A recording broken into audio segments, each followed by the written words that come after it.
So these are the two cam sensors that I have. This is the stock one that came out of the car. There's really nothing wrong with it. It worked fine. This is one that I actually have as an extra.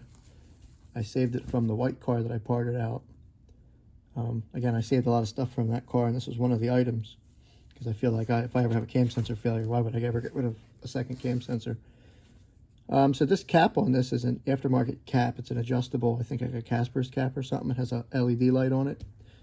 So I know this worked fine, but what I'm thinking is I'm probably going to put the stock cam sensor back in and maybe put that cap on, because I think that light will help me set this cam sensor. And I'm not exactly sure how that actually works, but I'll figure that out, I'm sure. I've read a bunch of stuff online about it. But I'll get these caps off, and I just have to get this thing dropped in. Here's the cam sensor with the cap off. And a couple things have to happen here. Okay, number one, there's a notch in the back of the body of this. You can see there's no other notch here, just one. And I think that notch has to do with the cap.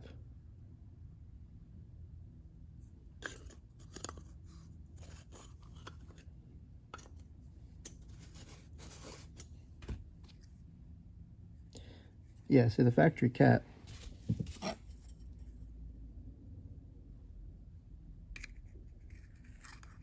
Factory cap has the piece built in here that would go with this notch right here, so that when you put it on, it can only go on one way. So when you drop this cam sensor into the cam sensor hole, this has to face the back of the firewall or the thermostat housing.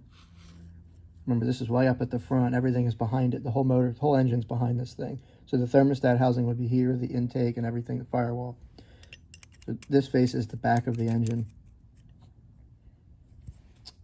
You also have a square cut out here, a window, and that window needs to face the power steering pump, which is the driver's side front fender, like the headlight area.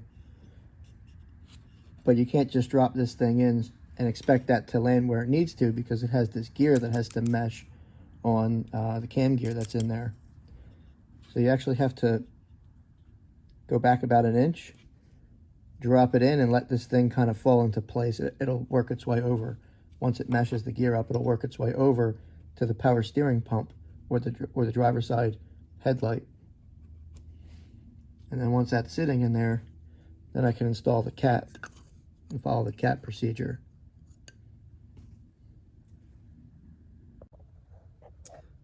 This whole time I had the motor on top dead center already, because I'd set it that way before I put it in the car. And when I primed it, it was on top dead center on the compression stroke. So I did one full rotation to get it off the compression stroke, but to move things around so I can prime it again, just in case there's oil that needs to go to the other side of the motor. I see people online that they turn the motor over and then prime it again. So I just did that as an extra measure. I don't know if that needed to happen or not, but still showing 60 pounds of oil pressure, no problem through the line. Oil's getting to the gauge. So now I'm going to take this Harbor Freight drill out and drop this cam sensor in here. And after that, there's a few things that have to get hooked up, and then should be ready to fire. So the next step is going to be to make a piece of balancer tape that's going to show us from the top dead center mark on the balancer to 25 degrees after top dead center. And 25 degrees, somebody's done the math, measures 1.45 inches on a piece of tape. So I have my caliper set to 1.45 inches, and I'm going to mark those two spots.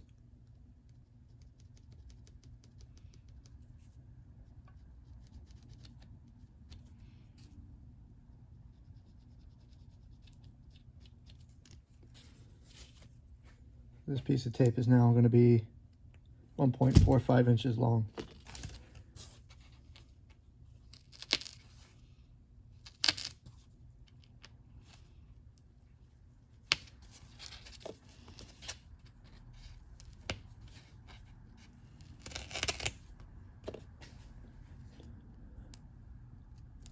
Probably the cheapest tool I've ever made. But that's 1.45 inches. So I'm going to set this at the top dead center mark. So right now, the top dead center mark on the balancer is the notch. I'm going to start at the notch, tape it onto the notch. And then this part of the tape will get to 0 on the actual indicator, on the timing marker.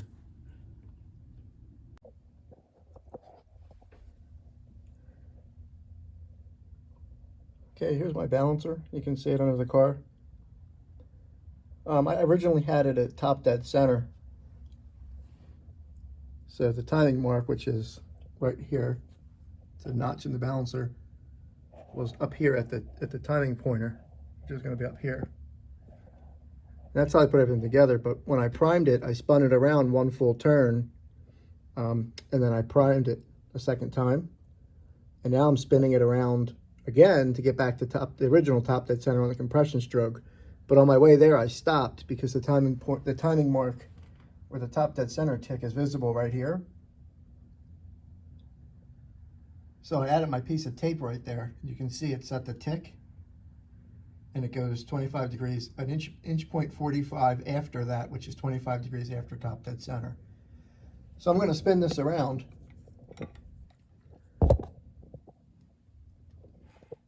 I'm going to keep spinning it until I can get the end of that masking tape over to the timing pointer where the 0 is at the top. And then we'll be back at top dead center on the compression stroke, but 25 degrees after top dead center. And that's where you drop the cam sensor in. So I'll do that now. There's no real good way to show this. I'm in here pretty good. But you can see my original timing mark.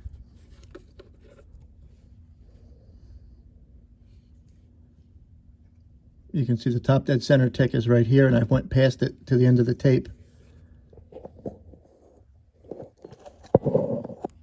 It's hard to see, but the 0 there is where the end of the piece of tape is. So I'm 25 degrees after top dead center.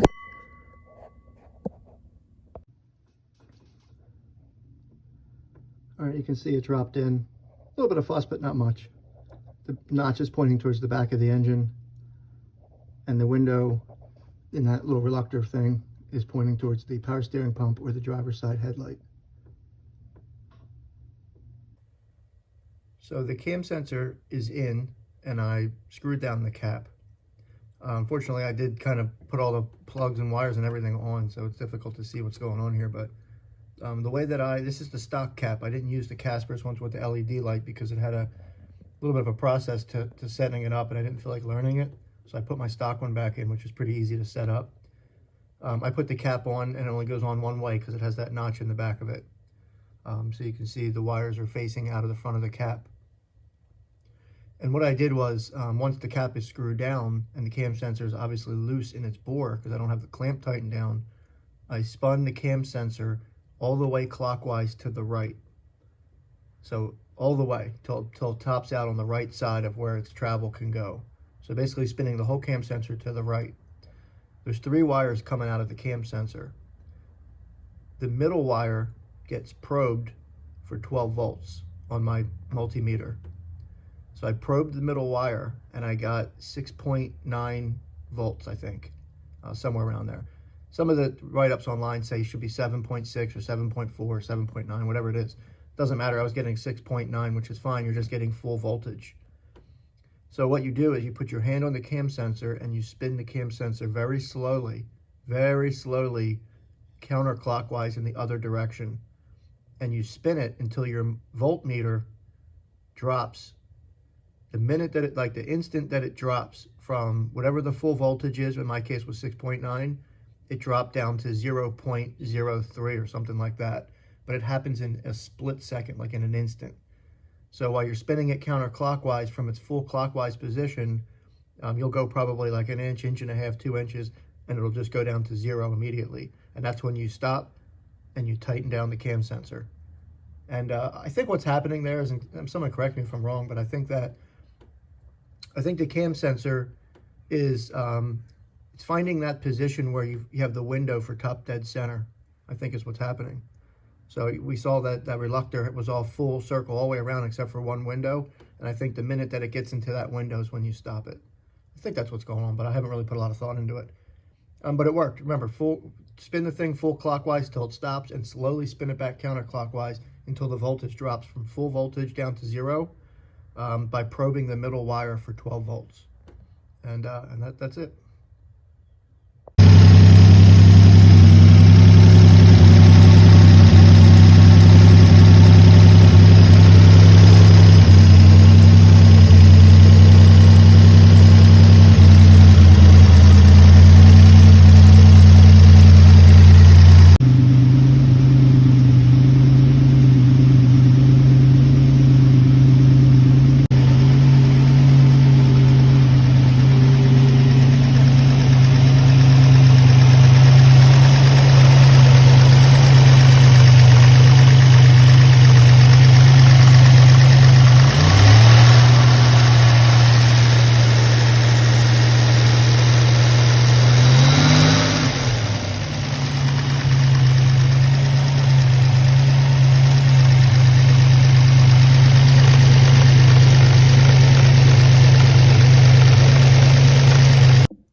Okay, so you just saw the car. You saw the first start out of the car. After I had the cam sensor set and everything, I just bolted everything else on the car, just tightened everything up. And I turned the key and it fired right up instantly. And I couldn't believe it because it was running like beautiful. Burned a little smoke off of the exhaust manifolds because I use RTV and stuff like that. But other than that, it was running great. I didn't hear any funny sounds, nothing. So after that, it was just time to really button the car up to get it back on the road. And I want to go over some of the problems that I had because there's a lot of them. And the fact is, you can line up 10 engines on my floor on engine stands and I would enjoy every second of building every one of them. But when it comes time to doing actual mechanic labor, like putting it back in the car, I despise it. I'm not good at it. I hate getting on and off the ground 1,000 times. It's a time consuming. It's not fun for me. I don't like putting it back in the car. It's not my thing. So there's a few major things that happened, and I'll tell you right now, one of them was the cooler lines. I learned a very valuable lesson removing this motor, that you got to take the crossover pipe off, remove the cooler lines for the transmission the proper way, because when I yanked the motor out, I didn't know, and I was just tearing those lines and pulling on them, and I didn't really know that they were caught and stuck in the starter wire and everything. But I mangled those lines, and I did a number on those things. So trying to put the trans lines back to the transmission was just a total nightmare with the starter, and I had to rebend them in every possible way, and that took me like a week to get those things. Finally, I got them all done, and the fitting on the lower cooler line was stripped. Not necessarily stripped, but just from all that, it was kind of boogered on the end of the line there.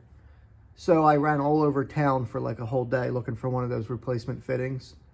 And I finally found one at Napa, but that was like a major battle.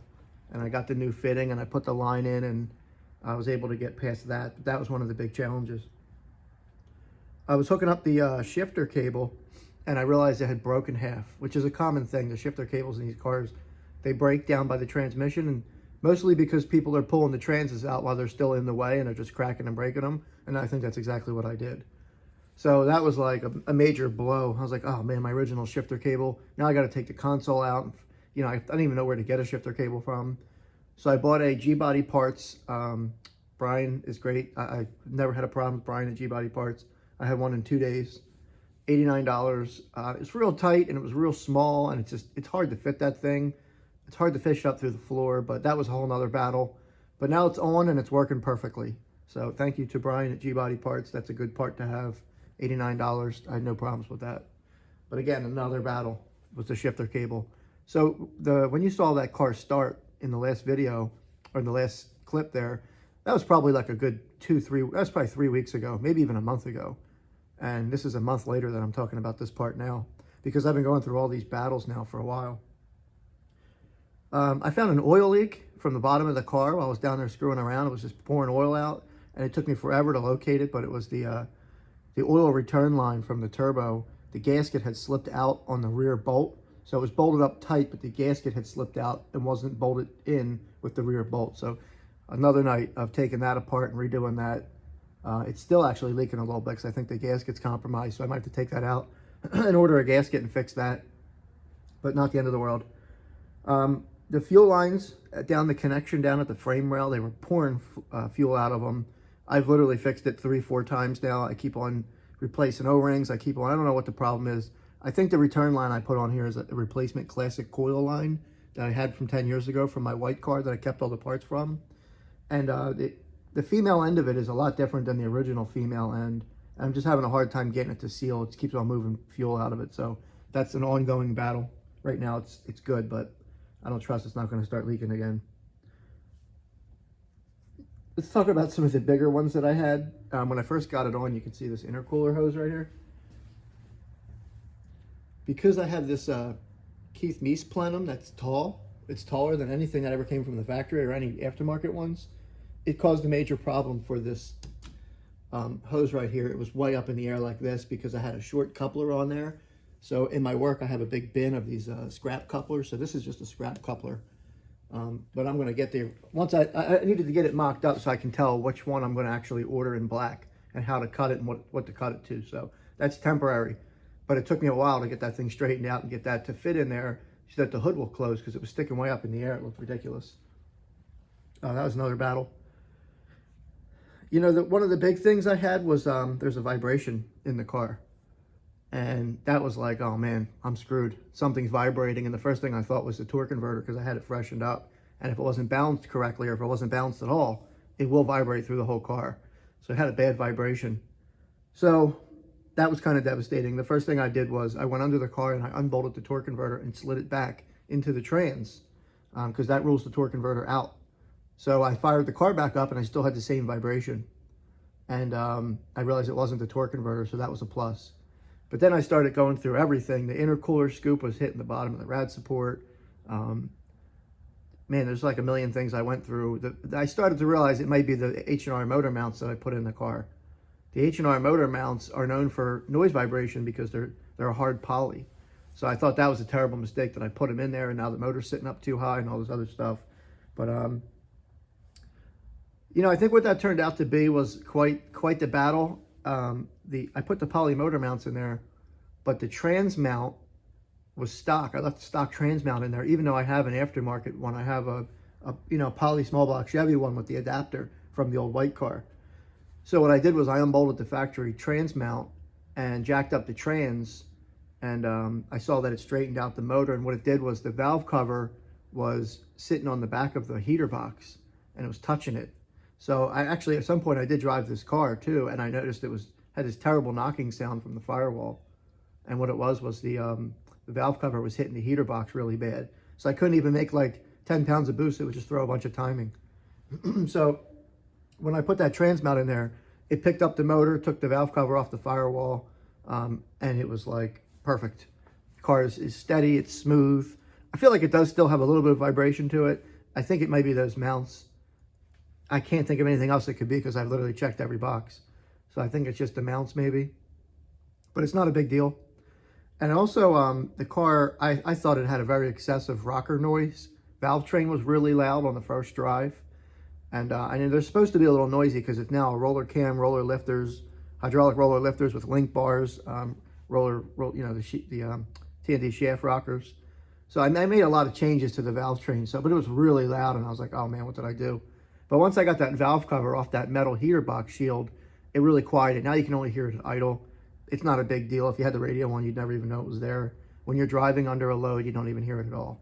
So it's just part of the process of having a bunch of roller stuff in here. And I can deal with it as long as there's not a million other things going on. So, so the car's pretty much done. I got all this stuff sorted out. I set the IAC and the TPS and got that stuff under control. Fuel pressure. You know, it's an ongoing thing. I have to get the intercooler scoop back on. There's a little bit more to go, but I think I will take this car out for a ride maybe and make a video of that too, the first drive. And I can tell you right now, the exhaust, you could hear this heads cam intake combo. It sounds totally different. The car feels totally different. It's only at 20 pounds of boost right now, and I can already tell the car's a different car. So I can't wait to get the draggy on this thing and get some results out of it and some videos to hear the difference in the exhaust. That'd be pretty exciting. So, but here we are at the end of this. After a million little battles, the war is over and this car is running. A little bit more to do and deal with, but nothing major at this point. So thanks for watching this so far, and stay tuned for the driving video.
looks like she's all ready now for GoPros and draggies and taking on Mustangs and everything else that comes my way, Challengers and all the other stuff I'm used to beating.